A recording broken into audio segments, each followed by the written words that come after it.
حدیث میں آتا ہے انا عند ظنی عبدی بی، کہ میرا بندہ میرے سے جو گمان رکھتا ہے میں اس کے ساتھ وہی کرتا۔ اچھا گمان، اللہ سے بدگمانی کیوں کرے؟ اور فرمایا کہ اللہ تعالیٰ کوئی عطا ایسی نہیں ہے جو اللہ تعالیٰ کے لیے مشکل ہو، کوئی بھی کچھ بھی۔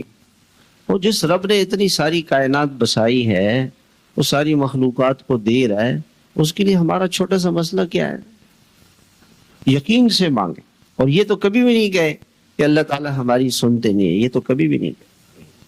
میں نے تو پچھلی مرتبہ یہ کہا تھا کہ اللہ تعالیٰ کافروں کی بھی سنتے ہیں، اللہ تعالیٰ شیطان کی بھی سنتے ہیں، ہماری کیوں نہیں سنتے؟ یہ کبھی نہیں کہنا چاہیے کہ دعا قبول نہیں ہوئی۔ ہاں، دعا کی قبول ہونے کی ایک شکل تو یہ ہے، چھوٹی شکل، کہ اللہ تعالیٰ وہ چیز کبھی دنیا میں دے دیتے اور کبھی اس سے بڑی چیز دے دیتے، وہ چیز نہیں دیتے، اور کبھی دیر سے دیتے، کبھی وہ چیز فوراً دے دیتے۔ دعا قبول ہے، ہر دعا قبول ہے، شرط یہ ہے کہ کھانا پینا اور پہننا حرام نہ ہو، سود کا مال، رشوت کا مال، جھوٹ کا مال، دھوکے کا مال، چوری کا مال، اور بہن بھائیوں کا حصہ میراث کا نہیں دیا ہوا ہے، قبضہ کیا ہوا ہے،